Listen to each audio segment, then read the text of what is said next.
खाटू श्याम के 3 बाणों का रहस्य। बाबा श्याम की नगरी अपने आप में एक चमत्कार है। यहाँ दिन पर दिन श्याम भक्तों की संख्या और उनकी आस्था में इजाफा हो रहा है।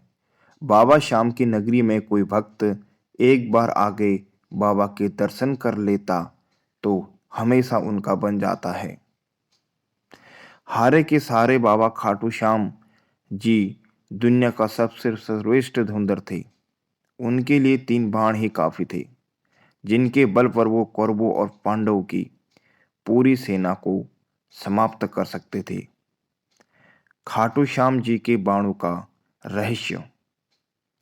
बात महाभारत काल की है, जब कौरव और पांडवों में भीषण युद्ध चल रहा था और युद्ध में श्री कृष्ण का साथ पाकर पांडव युद्ध में विजय की स्थिति में थे।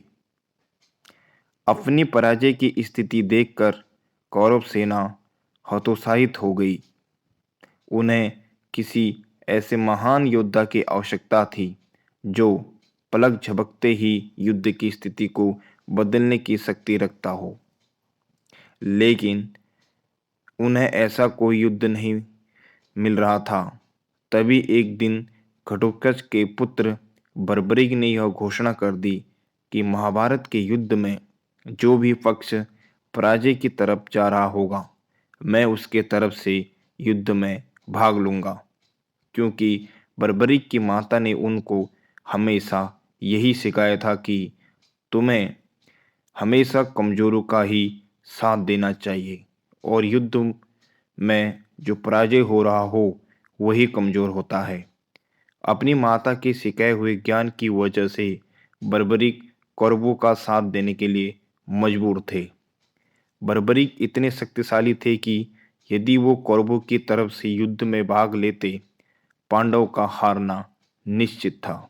और जब पांडव हार रहे होते हैं तो बर्बरीक को पांडव का साथ देना पड़ता। इसी तरह से महाभारत का युद्ध जीवन भर चलता ही रहता और यह कभी खत्म ही नहीं होता। बर्बरीक को इतना शक्तिशाली इसलिए माना जाता था क्योंकि उनके पास 3 मायावी तीर थे, जिसे उनकी माता ने उनकी भक्ति से खुश होकर उन्हें वरदान में दिया था। तीर इतनी शक्तिशाली थे कि बर्बरीक चाहते तो सिर्फ एक ही तीर में पूरे महाभारत युद्ध को समाप्त कर सकते थे।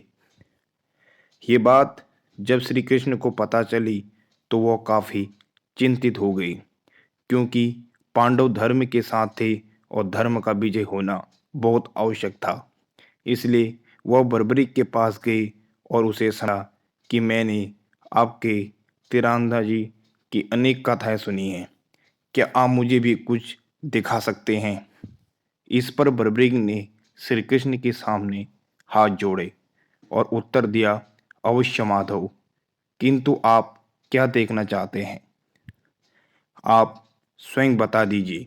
इसी पर श्री कृष्ण जवाब देते हैं, यदि आप इस पेड़ के सभी पत्ते में अपने सिर पे एक बाण से छेद कर दें तो मैं जानूं। इतना सुनने के बाद बर्बरीक अपने तरकस से एक तीर निकालते हैं और तीर चला देते हैं। बर्बरीक का सिर्फ एक तीर बिना पेड़ की टहनियाँ काटे सभी पत्ते में छेद करता जा रहा था। इसी बीच श्री कृष्ण ने उस पेड़ के पत्ते को अपने पैर के नीचे जानबूझकर छुपा लिया। लेकिन श्री कृष्ण तब हैरान हो गए जब उन्हें देखा कि वो तीर सभी पत्तों में छेद करने के बाद भी श्री कृष्ण के पैर के पास आकर रुक गया और वहां से हटने का नाम नहीं ले रहा।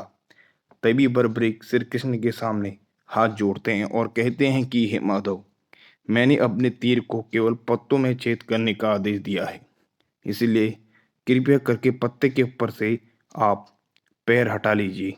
और जैसे श्री कृष्ण पत्ते के ऊपर से पैर हटाते हैं, वैसे ही वो तीर पत्ते में छेद करके वापस बर्बरीक के पास लौट जाता है। यह देखने के बाद श्री कृष्ण और घबरा जाते हैं कि यदि बर्बरीक ने युद्ध में कौरवों की तरफ से भाग लिया तो पांडव की पराजय तो निश्चित है। इसके बाद श्री कृष्ण बर्बरी को युद्ध की स्थिति से अवगत कराते हैं और धर्म धर्म का ज्ञान देकर उनसे युद्ध में भाग न लेने की विनती करते हैं। पर बर्बरी कहता है कि मैंने अपने माता को वचन दिया है, इसीलिए युद्ध में जो भी हार रहा होगा मैं उसका साथ अवश्य दूंगा। कोई उपाय न देखकर श्री कृष्ण वहां से चले जाते हैं और अगले दिन ब्राह्मण का वेश बनाकर बर्बरी के पास आते हैं और दान में उनका सिर मांग लेते हैं। बर्बरीक से प्रसन्न होकर श्री कृष्ण ने उन्हें अपना नाम श्याम दिया और वरदान देते हुए कहा कि कलयुग में तुम्हारी पूजा मेरे नाम से ही होगी। हारे हुए लोगों की मनोकामनाएं तुम्हारी पूजा से पूरी हो सकेगी। श्री कृष्ण के वरदान की वजह से खाटू श्याम जी सहारे के रूप में प्रसिद्ध हो गए। इसीलिए खाटू श्याम को हारे का सहारे बाबा श्याम हमारे के नाम से जाना गया।